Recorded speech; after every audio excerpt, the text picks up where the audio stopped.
pour paraître pro et crédible, l'une des choses à améliorer, c'est ta posture, ta posture.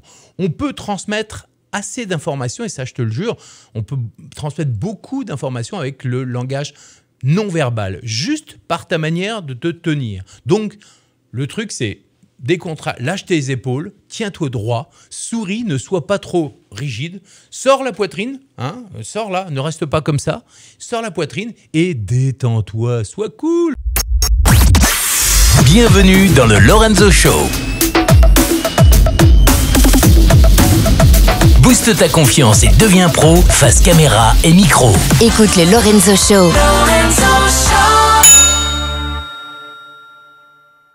Alors c'est vrai que comme ça fait beaucoup, mais ça vaut le coup. Et je te promets que si tu maîtrises quelques éléments, quelques conseils que je te donne, tu vas vraiment passer un cap et paraître professionnel et avoir une belle image.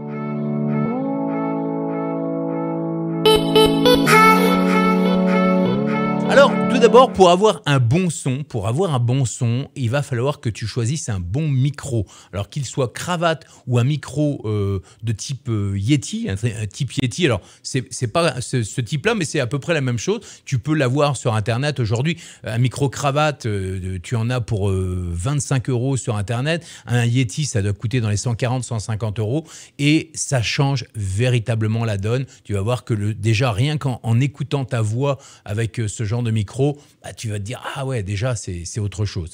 Mais le plus important, parce qu'il y a quelque chose de plus important, c'est pas le micro. Eh non!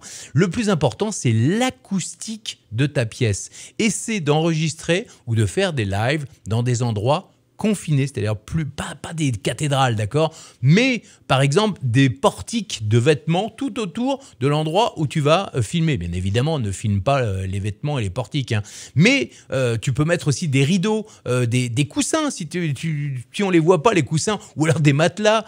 Tu fais en sorte d'avoir du tissu autour de toi, tout simplement pour capturer le son. L'essentiel, c'est avoir le moins de réverbération possible. C'est-à-dire que si tu es entouré de vitres, il faut vraiment que tu mettes des rideaux sur les vitres. Ensuite, un truc important, c'est la lumière.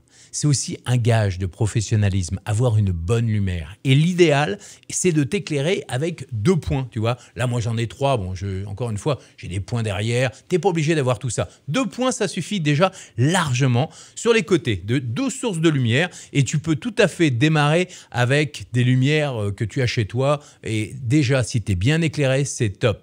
Ou alors, tu te mets face à la fenêtre, face à la lumière du jour. Sinon, moi, ce que je te conseille, c'est utilise des softbox ou des lampes à LED. Et aujourd'hui, ça se trouve pour moins de 150 € sur Internet. C'est super facile. Tu tapes lampe à LED ou softbox pour enregistrement vidéo. Tu en as vraiment des tonnes. Autre point important pour avoir une qualité professionnelle dans tes directs ou dans tes enregistrements, le cadrage de la caméra. Essaie de ne pas laisser trop d'espace, tu vois, au-dessus de ta tête ou sur les côtés, d'accord? Il faut arriver à avoir un juste équilibre. Tu vois, par exemple, là je suis, il n'y a pas trop d'espace là, et sur les côtés, on crée, tu vois, on crée, je suis central, plus ou moins, d'accord? Et surtout, un truc important, c'est ta caméra. Elle doit être face à tes yeux, pas en dessous, c'est-à-dire que pas comme ça ou pas au-dessus, mais juste face à tes yeux. Également, pour paraître pro et crédible, l'une des choses à améliorer, c'est ta posture, ta posture.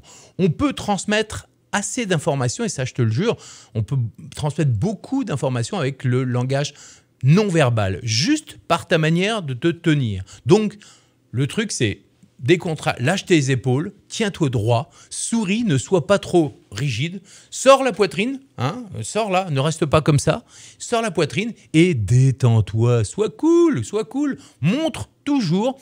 Aussi, c'est un truc, tu vois, tu as la caméra qui est face à ton visage et montre un plan, ce qu'on appelle un plan américain, c'est-à-dire au niveau voilà, du nombril, au niveau du ventre. Ne reste pas aussi les bras ballants le long de ton corps comme ça, parce que sinon, on a l'impression que tu ne vis pas, que ton corps ne vit pas, qu'il y a juste la bouche qui bouge comme ça et c'est tout. Positionne tes mains devant toi, comme les pros à la télé. Tu verras, les pros à la télé, ils sont toujours comme ça, à parler avec les mains devant. Donc, si tu es sur une table, tu les mets devant. bouge pas trop, hein, mais n'en fais pas dans tous les sens. Des fois, moi, je le fais, mais je le fais machinalement.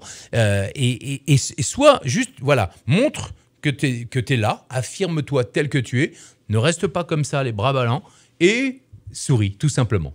Autre truc, tourne toujours avec l'orientation paysage de ton smartphone, d'accord ? Pas comme ça à la verticale, mais comme ça à l'horizontale, d'accord ? Exception faite, bien évidemment, il y a toujours une exception, sauf sur Instagram où tu peux rester à la verticale. Et ça, c'est un truc, quand tu te filmes, par exemple pour faire des vidéos de contenu que j'appelle moi à l'arrache, tu peux filmer pour Instagram comme ça. Ensuite, pour continuer dans la technique, utilise des bonnes caméras HD ou des webcams HD. Ton smartphone, et je te promets, tu n'as pas besoin d'acheter des caméras de haute qualité, ton smartphone est vraiment top aujourd'hui pour faire des vidéos. En plus, il y a plein d'accessoires pour faire des top vidéos. La caméra, ça c'est si tu veux faire des webinaires, la caméra des ordinateurs n'est pas forcément idéale pour tout ce qui est visioconférence, webinaire, etc. si tu veux avoir de la qualité. Je te conseille les webcams Logitech. Pour ma part, je trouve que c'est vraiment excellent. C'est des petites caméras qui sont vraiment bien. Attends, c'est pas fini.